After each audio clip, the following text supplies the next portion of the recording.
Hola, ¿qué tal? ¿Cómo les va? Soy Andrés Oppenheimer. Gracias por estar con nosotros.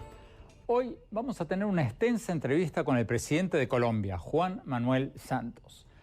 Vamos a hablar con él sobre los acuerdos de paz con las guerrillas de la FARC que se van a firmar el 26 de septiembre, sobre la situación en Venezuela y sobre Donald Trump.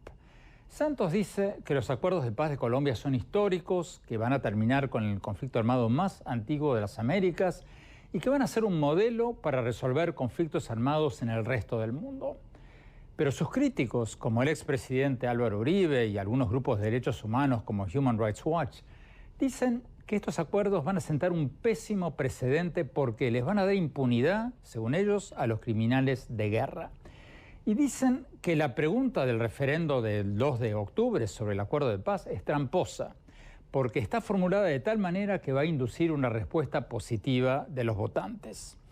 Vamos a preguntarle todo esto y mucho más al presidente Santos. Vamos directamente a la entrevista. Veamos.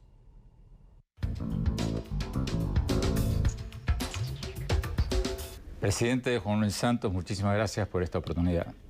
A ustedes, muchas gracias.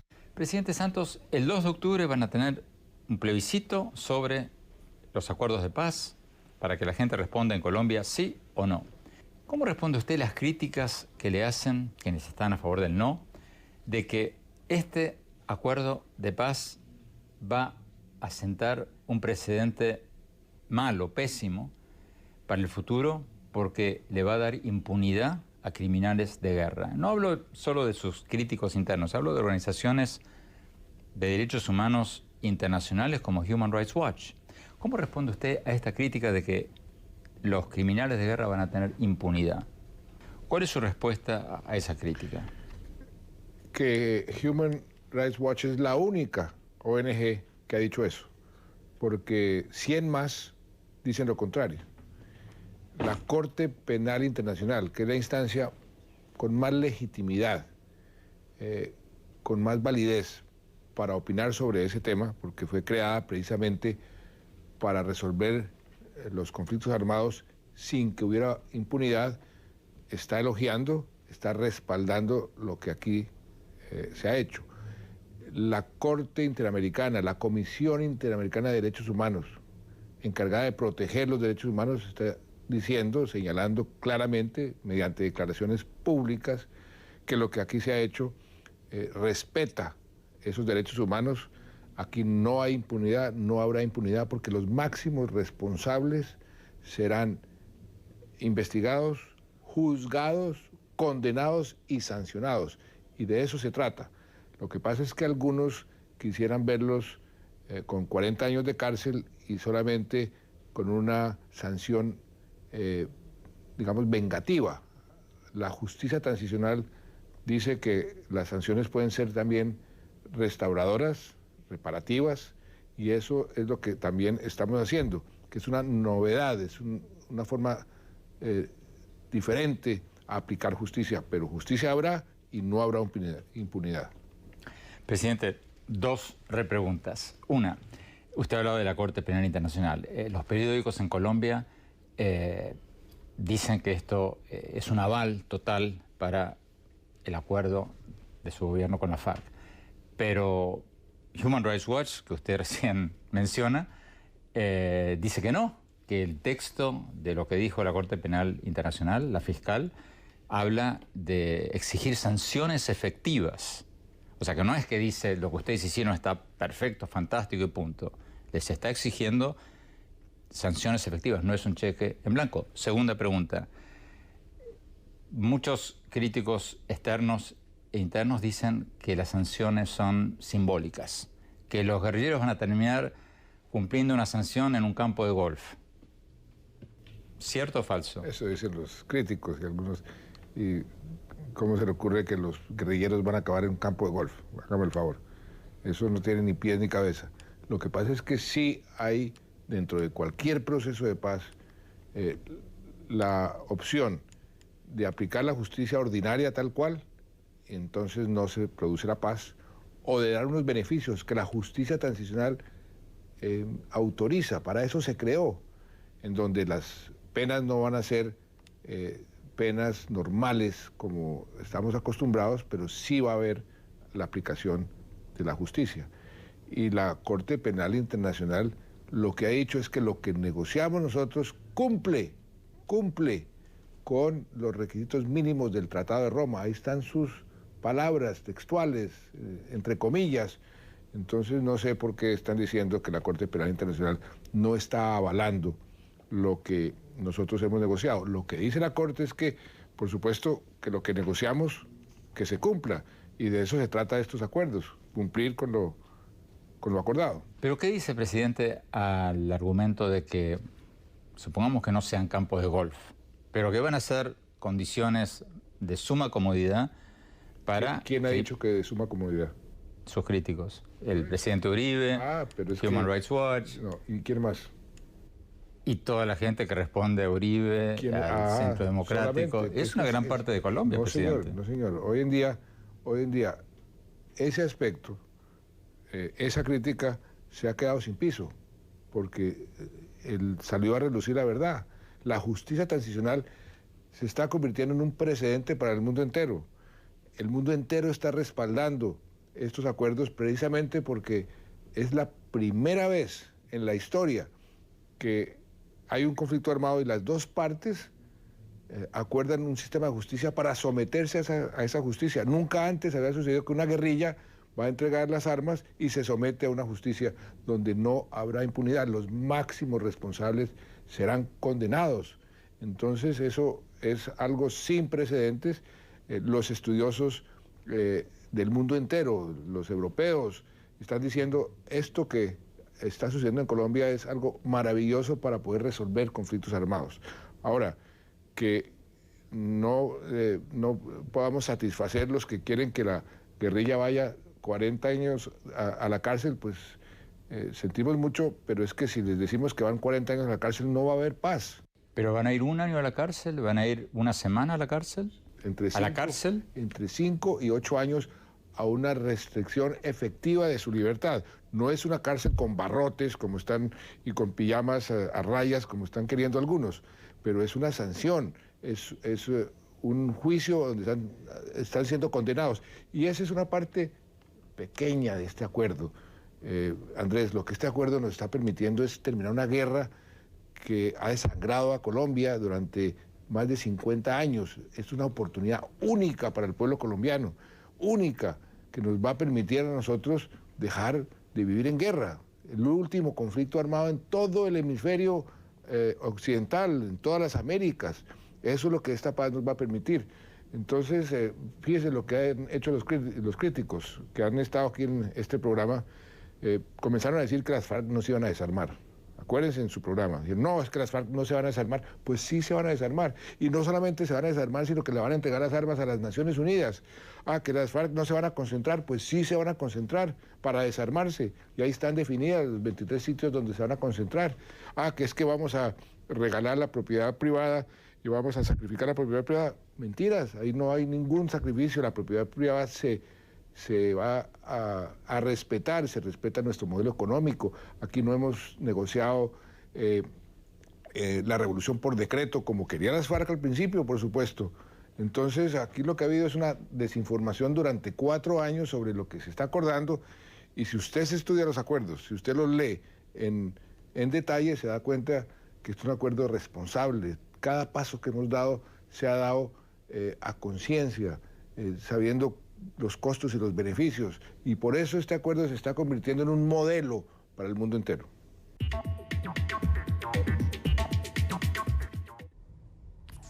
Tenemos que ir a un corte. Cuando volvamos seguimos hablando con el presidente Santos sobre los acuerdos de paz, sobre Venezuela y sobre Donald Trump. Ya volvemos, no se vayan.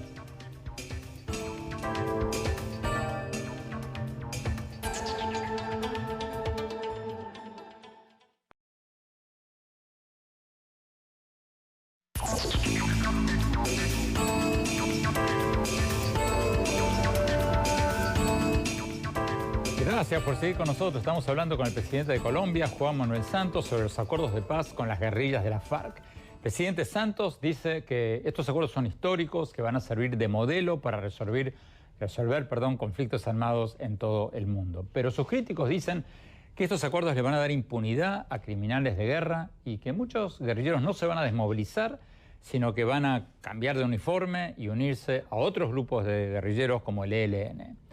Sigamos con la entrevista.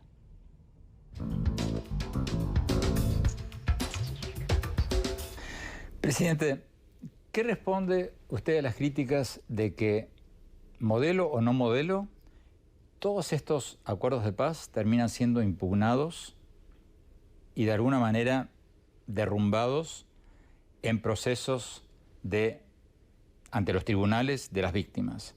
O sea, mucha gente cita, por ejemplo, el caso de El Salvador. En El Salvador se hizo un acuerdo de paz en el 93 y ahora recientemente el perdón y olvido se dejó de lado, se abrieron los procesos. Lo mismo pasó en Argentina, lo mismo pasaron en varios lados. La respuesta es muy sencilla, Andrés. Es la primera vez que las víctimas y sus derechos están en el centro de la solución de este conflicto. Su derecho a la verdad, su derecho a la reparación. Hemos reparado más de 600.000 víctimas ya, sin haber terminado el conflicto. Su derecho a la justicia. Ahí se creó la justicia transicional. Es la primera vez que después del Tratado de Roma, el Tratado de Roma se creó precisamente para facilitar los acuerdos que terminen con los conflictos armados. Entonces hemos hecho esto de acuerdo a los principios y a los estatutos del Tratado de Roma. O sea que estamos garantizando seguridad jurídica para que no suceda lo que sucedió en El Salvador, porque aquí no hay amnistías para los delitos atroces, aquí no hay amnistías para los delitos de lesa humanidad. De manera que la respuesta es esa. Pero, presidente, usted y sus críticos no se están peleando por conceptos que cada uno lea a su manera, porque sus críticos dicen impunidad, amnistía, horror. Usted dice, bueno, no van a estar atrás de barrotes, pero van a ser castigados. Ambas cosas son muy elásticas. El amnistía puede ser una exageración. El no van a estar atrás de barrotes puede ser que significa que terminen en campos de golf. Andrés, yo me remito a las instancias con más legitimidad en el mundo, en estos temas. La Corte Penal Internacional y la Corte Interamericana de Derechos Humanos. Ambas instancias dicen que lo que negociamos no es impunidad. ¿Qué más quieren? Los que lo critican dirían que el darle a una persona que cometió delitos de lesa humanidad, secuestró niños, bueno, usted conoce mejor que nadie los crímenes que se les atribuyen. Si esa gente va a terminar 4 años, no usemos la figura del campo de golf, usemos una habitación tan linda como esta, con televisión, con aire acondicionado, pudiéndole al cine, etcétera, etcétera. ¿No es un precedente eso para que otra gente tome las armas en el futuro diciendo, tomemos las armas? Pero es mucho mejor que la amnistía total que se ha dado durante todos estos años, todos estos últimos 30 o 40 años. Mucho mejor una condena de entre 5 y 8 años, que esa es la condena para esos crímenes, que darles una total amnistía. La total amnistía sí hubiese sido totalmente rechazada por esas instancias que le estoy mencionando. Por eso nosotros nos estamos acomodando, estamos cumpliendo con creces los estándares mínimos de la comunidad internacional y de nuestra propia Constitución, que es muy garantista y muy defensora de los derechos humanos. Y yo le diría a esos críticos que usted menciona, es que la alternativa es continuar con esta fábrica de víctimas durante 20 o 30 años más. Ese es el tipo de decisiones que una sociedad tiene que tomar en circunstancias como las que estamos viviendo en Colombia. Si lo que pretenden es que la guerra continúe 20 o 30 años más, pues esa es una opción. Vayan y voten no. Y continuará 20 o 30 años más. Pero ¿no es una falsa disyuntiva eso, presidente? ¿No podrían decirles, usted no podría decirles a la FARC, señores, yo soy la mejor opción que tienen ustedes para la paz? Me quedan tantos años de presidencia. Aprovechen. Este acuerdo así como está, no lo puedo suscribir porque no tengo el apoyo del país para esto. Ustedes tienen que admitir esto y esto. Pero, ¿por qué dice Andrés que no tengo el apoyo? Usted ha visto las encuestas.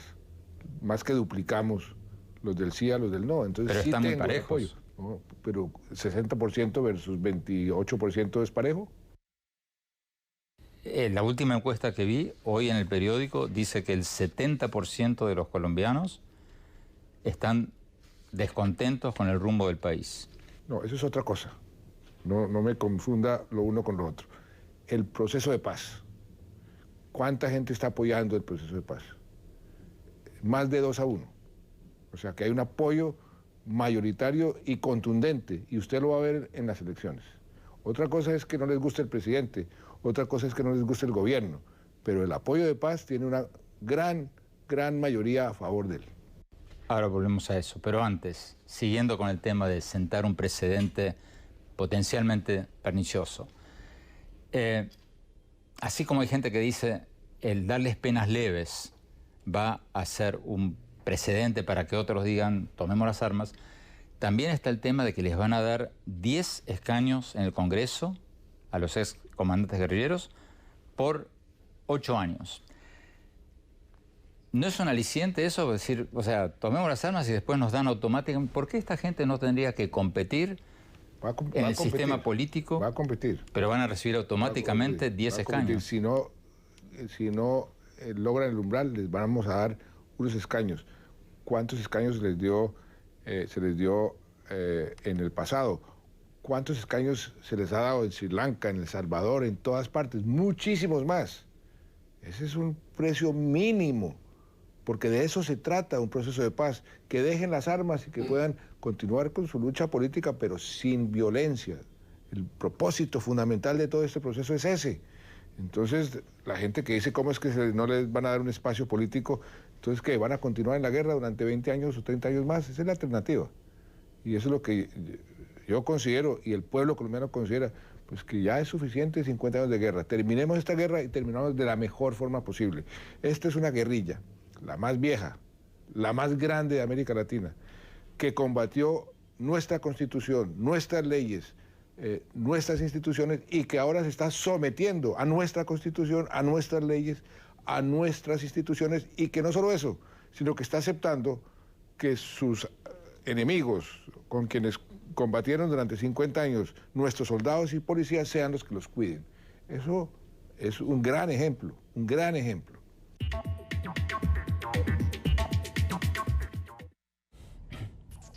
Tenemos que ir a un corte. Cuando volvamos, seguimos hablando con el presidente Santos sobre los acuerdos de paz, sobre Venezuela y sobre Donald Trump. Ya volvemos.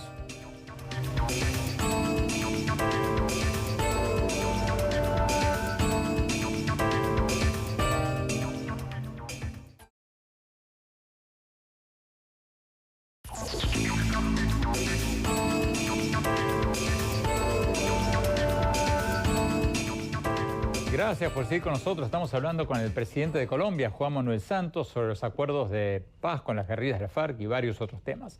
El presidente Santos nos decía recién que estos acuerdos son históricos, que van a servir de modelo para resolver conflictos armados en todo el mundo. Sus críticos, por otro lado, dicen que estos acuerdos le van a dar impunidad a criminales de guerra y que muchos guerrilleros no se van a desmovilizar, sino que van a cambiarse el uniforme y unirse a otros grupos guerrilleros. Sigamos con la entrevista.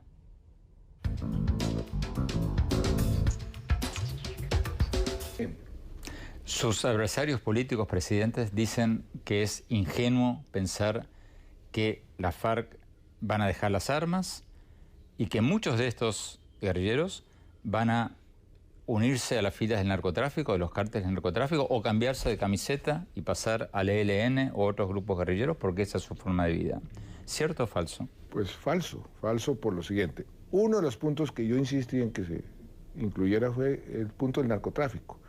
¿Por qué Colombia ha sido el mayor exportador de cocaína hacia el mundo en los últimos 30 o 40 años? Por presencia del conflicto armado. Porque cada vez que íbamos a erradicar los cultivos ilícitos, nos recibían a nuestros soldados y a nuestros policías las FARC con francotiradores y minas antipersonal. Y con un costo altísimo erradicábamos 20, 100 hectáreas, 200 hectáreas.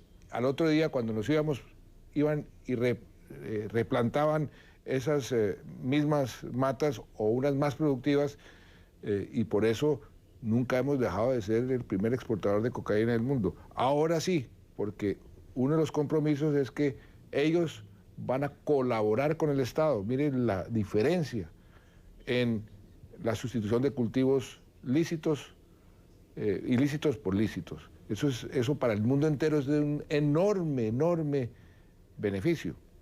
De manera que ahí yo no veo cuál es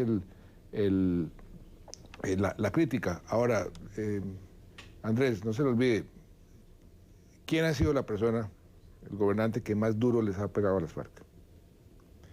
En mi gobierno, dimos de baja al número 1, al número 2, 63 cabecillas. Cuando yo fui ministro de Defensa de Uribe, Uribe lo primero que me dijo, no le hemos podido tocar a ningún miembro del secretariado. Yo como ministro de Uribe hice un cambio en la inteligencia, un cambio en las operaciones y comenzamos a darle a los miembros del secretariado. Entonces a mí no me pueden acusar de ser débil con las FARC. Ya que lo menciona a Uribe, Uribe dice que hay mucha hipocresía política a nivel internacional en el apoyo a los acuerdos de paz. Él dice que, por ejemplo, el expresidente español Felipe González jamás aprobó un indulto para la ETA, ni Estados Unidos jamás aprobaría un indulto o impunidad para los terroristas del Estado Islámico. ¿Cómo responde usted a eso? Que el expresidente Uribe está diciendo que el mundo entero que está apoyando este proceso está equivocado. Él es el único que no está equivocado. Él no ofreció escaños en el Congreso a la guerrilla si la guerrilla entraba en un proceso de paz. Dijo con palabras textuales, y si tenemos que cambiar la Constitución, la cambiamos. No fue él el que presentó la ley de total amnistía para el M-19. Entonces, ¿por qué en esa época sí era válido y ahora no? Y yo no estoy presentando total amnistía, yo estoy sometiéndolos a una justicia. No fue él el que quiso hacer el proceso de paz con las FARC y los buscó por todos los medios y no pudo. Y ahora que yo lo hago, ¿por qué entonces estaba criticando lo que él mismo quiso hacer? Y no es que lo quiso hacer, lo intentó con hechos concretos. Que es que estamos negociando en Cuba. ¿Cómo es posible que le demos semejante respaldo a Cuba por negociar en Cuba? ¿Es que acaso no negoció él con el ELN en Cuba durante 3 años? Entonces, ¿por qué esa contradicción? Más bien hágale esa pregunta al expresidente Uribe.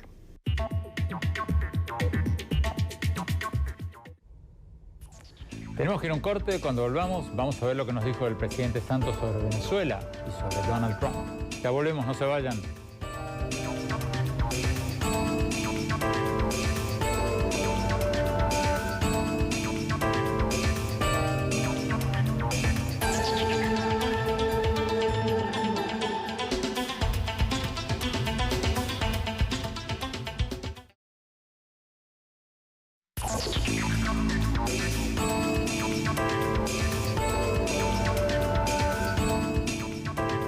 Gracias por seguir con nosotros. Estamos hablando con el presidente de Colombia, Juan Manuel Santos. Vamos a ver lo que nos dijo cuando le preguntamos sobre el plebiscito del 2 de octubre en Colombia. Este va a ser el plebiscito sobre los acuerdos de paz. El presidente Santos había prometido hacer una consulta popular al pueblo después de firmar los acuerdos. Sus críticos dicen que la pregunta del referendo es tramposa. Él dice que no. Vamos a ver lo que nos dijo y luego vamos a ver lo que nos dijo el presidente Santos cuando le preguntamos sobre los últimos acontecimientos en Venezuela y sobre el candidato presidencial republicano de Estados Unidos, Donald Trump. Sigamos con la entrevista.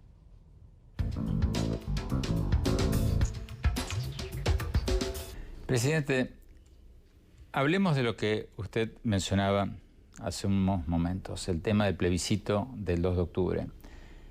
Sus críticos dicen que es una pregunta tramposa, la del plebiscito. La pregunta dice, ¿apoya usted el acuerdo final para la terminación del conflicto y la construcción de una paz estable y duradera? ¿No está induciendo usted la respuesta? ¿Quién va a estar en contra de la paz estable y duradera? O sea, ¿no tendría que ser la pregunta, ¿apoya usted el acuerdo final con la FARC? Punto. ¿Usted sabe cómo se llama el acuerdo? Bueno. ¿Cómo que bueno? Es que esa es la esencia. Lo más claro, lo más objetivo, lo más sencillo es, ¿apoya usted, sí o no, el nombre del acuerdo? Dígame algo más claro, más pero, más presidente, objetivo. si es un plebiscito para saber la postura del país sobre un tema tan importante como este, ¿no sería más justo decir, apoya usted el acuerdo de paz, si quiere poner la palabra paz? El acuerdo de paz, exactamente no hice eso, porque entonces ahí sí me criticarían cómo va usted a poner la disyuntiva entre paz y guerra, ¿no? Lo que hicimos fue exactamente lo que las normas de ética y moral nos dicen que hagamos, es simplemente ponga, apoya el nombre del acuerdo. Y todos los expertos que yo consulté me dijeron, mire, eso es lo más objetivo. Ahí nadie va a poder criticarlo por eso, porque cualquier otra redacción lo van a criticar. Y entonces eso fue lo que yo hice. Presidente, de todas las críticas que escuché en mi breve estadía en Colombia, la más grande quizás es esta. Porque usted estuvo en Colombia cuando recién se había publicado la pregunta, pero usted ha estado pendiente de Colombia y fíjese, Andrés, lo que ha sucedido en este proceso de paz. Las críticas que se estaban haciendo hace 4 años, hace 3, hace 2, ¿cómo han venido cambiando? Porque todas las críticas al principio eran mentirosas, eran sofismas sobre bases irreales. Decían que es que yo ya había negociado la propiedad privada, decían que yo había entregado las pensiones de los policías para entregárselas a los guerrilleros, decían que íbamos a reducir el ejército y la policía a su mínima expresión, decía que íbamos a cambiar el modelo económico. Uribe dijo varias veces, no, es que está establecido que van a cambiar el modelo económico, van a poner una economía como la venezolana, la chavista. Entonces comenzó a hablar el castrochavismo. Por Dios, usted me conoce hace cuántos años, ¿usted cree que es que yo tengo algo de castrochavista? A mí lo que me acusan es de neoliberal, de apertura de la economía, de la propiedad privada, de tener una economía responsable. Entonces, fíjese las críticas cómo han venido evolucionando y ahora, pues, ¿a qué se aferran? A la pregunta. La pregunta más objetiva posible se puso a disposición del pueblo colombiano. Presidente, hablemos del postconflicto.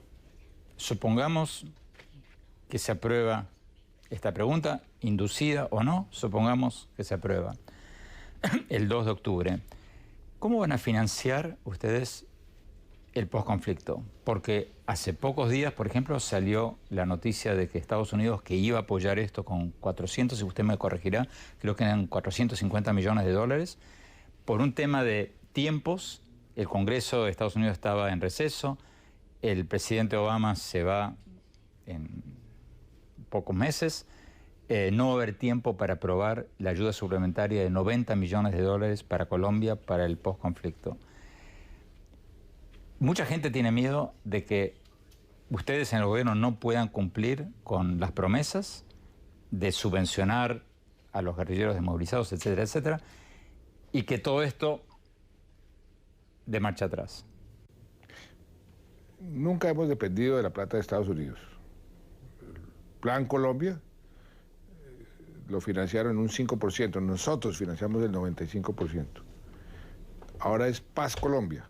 La plata que aprobaron es mayor a la que nos iban a dar o lo que nos darían si el presupuesto no se aprueba, porque hay un procedimiento interno que nos van a dar alguna plata, pero ese no es importante para nosotros. Nosotros mismos estamos financiando la parte gruesa de todo este proceso. Tenga la absoluta seguridad, Andrés, que la paz es mucho más rentable para el gobierno y para los colombianos que la guerra. La guerra nos ha costado muchísimo. Yo fui ministro de Defensa. Con lo que compramos 4 Black Hawks, pagamos todo la reintegración de los 14.000 guerrilleros, con 4 Black Hawks. Entonces, que no vengan ahora a decir que es que no tenemos plata para el posconflicto. Claro que tenemos la plata para el posconflicto, mucha de ella ya está en nuestros presupuestos. La reparación de las víctimas, que es tal vez de lo más costoso. 600.000 víctimas que ya hemos reparado. 4 y pico billones de pesos que están ya en el presupuesto. Los proyectos productivos están ya en el presupuesto del Ministerio de Agricultura.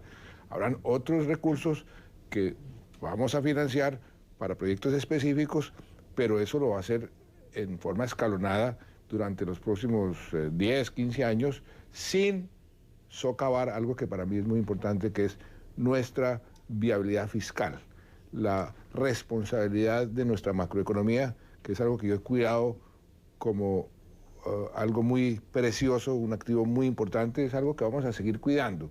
Entonces vamos a ir financiando en la medida en que nuestras disponibilidades lo permitan. Presidente, una pregunta personal, si me permite. Yo lo escuché en un acto en el que usted habló recientemente. Yo estaba en la sala y usted, hablando de todo esto, dijo que usted tuvo muchos, no sé si conflictos o no sé qué palabra usó, pero dijo, con mi familia. ¿Hubo miembros de su familia que estaban en contra de todo esto? No.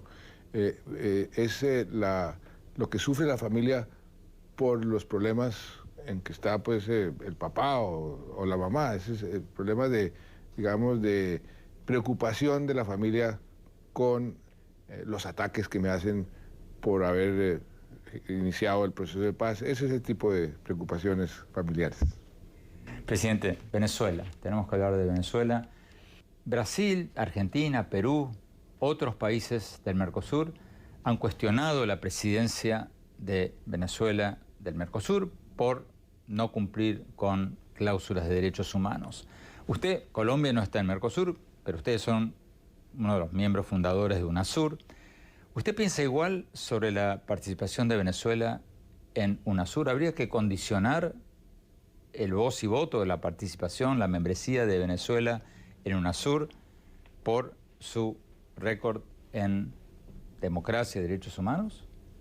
Pues miren, nosotros lo que hemos mantenido durante todos estos años es todos los países vecinos y los países de la región deben de comportarse como unas democracias, deben de tener los principios y hemos querido no interferir en esos asuntos internos, pero sí contribuir a que se solucionen esos problemas. Con Venezuela tenemos 2.200 kilómetros de frontera. Cuando yo hice las paces con Chávez, le dije, mire, usted y yo somos como el agua y el aceite, somos totalmente diferentes. Yo no creo en su revolución bolivariana, creo que va a ser un fracaso.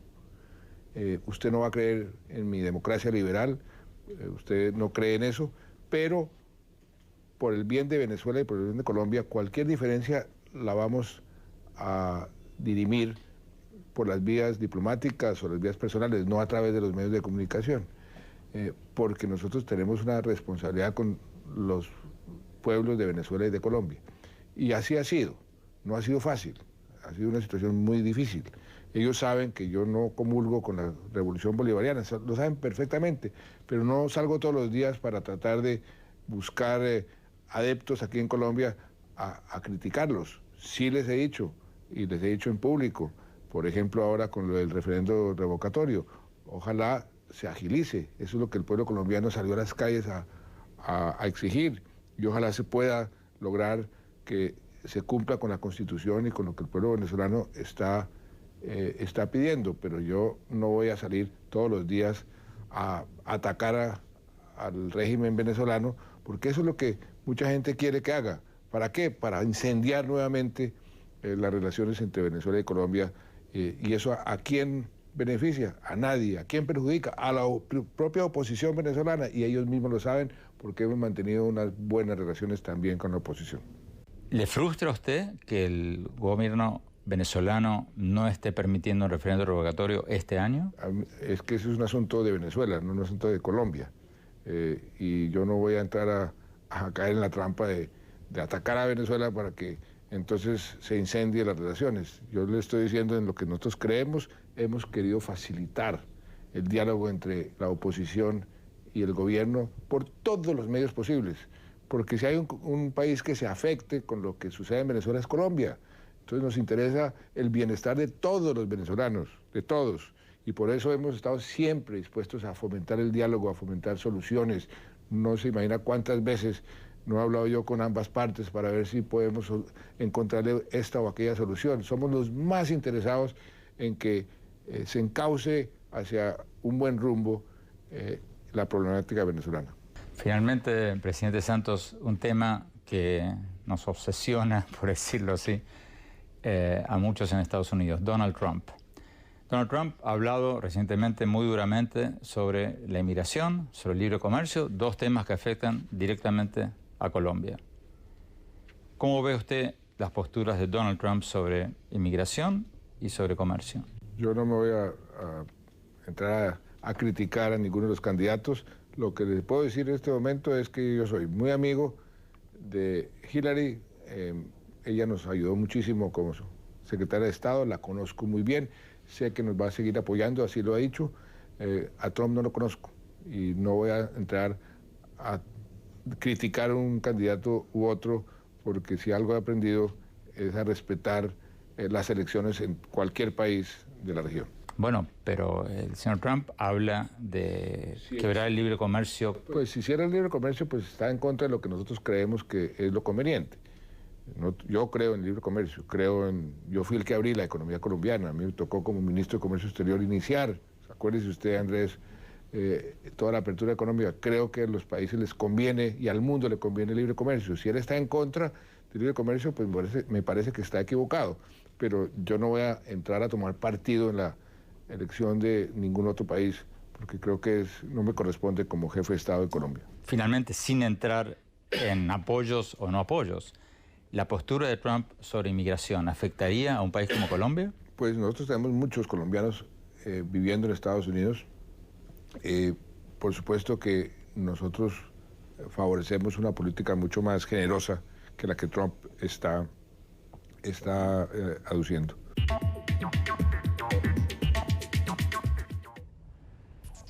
Tenemos que ir a un corte. Cuando volvamos, mis conclusiones sobre esta extensa entrevista en que el presidente de Colombia nos habló sobre los acuerdos de paz, sobre Venezuela y sobre Donald Trump. No se vayan, ya volvemos.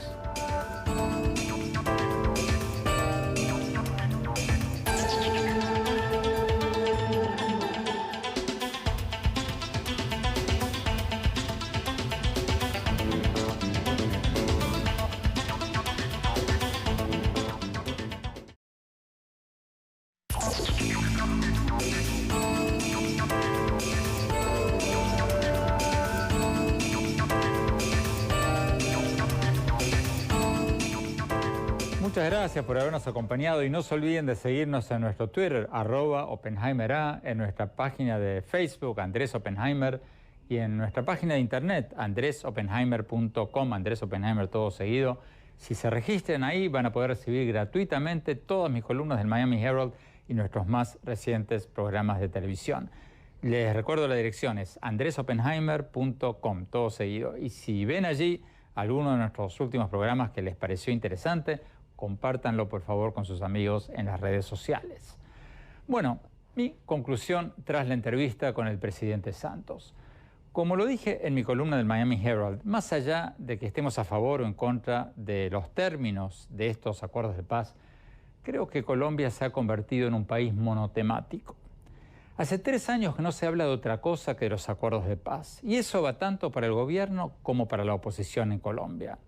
Y eso está mal, porque para crecer y reducir la pobreza, Colombia tiene que hablar también de otras cosas, tiene que hablar también de diversificar su economía y mejorar sus estándares de educación e innovación para poder exportar productos que se coticen mejor en los mercados internacionales. Fíjense este dato. Según un reciente estudio del Banco Interamericano de Desarrollo, Colombia depende en un 83% de sus exportaciones de materias primas, que valen cada vez menos, y solo un 17% de productos manufacturados. Junto con Venezuela, Bolivia y Ecuador, Colombia es uno de los países de América Latina que más dependen de sus exportaciones de productos básicos. Y en los últimos años, mientras Colombia ha estado enfocada casi exclusivamente en sus acuerdos de paz, el país ha reducido algunas de sus inversiones en investigación y desarrollo. Mientras países como Israel o Corea del Sur invierten más del 4% de su Producto Bruto en investigación y desarrollo de nuevos productos, Colombia invierte el 0.2%, incluso menos que el promedio de América Latina que ya es bajísimo, es del 0,4%. Entonces, no es que los acuerdos de paz no sean importantes. Por supuesto que la paz es importante, pero no es suficiente. Colombia tiene que dejar de ser un país monotemático y poner también en el centro de su agenda política la diversificación de su economía, la educación y la innovación para poder crecer más y para poder reducir más la pobreza, que es la causa de fondo de buena parte de este conflicto armado de tantas décadas. Bueno, los dejo con esa reflexión. Gracias por habernos acompañado y gracias al presidente Santos por esta entrevista sin condicionamientos. Hasta la semana próxima. Gracias.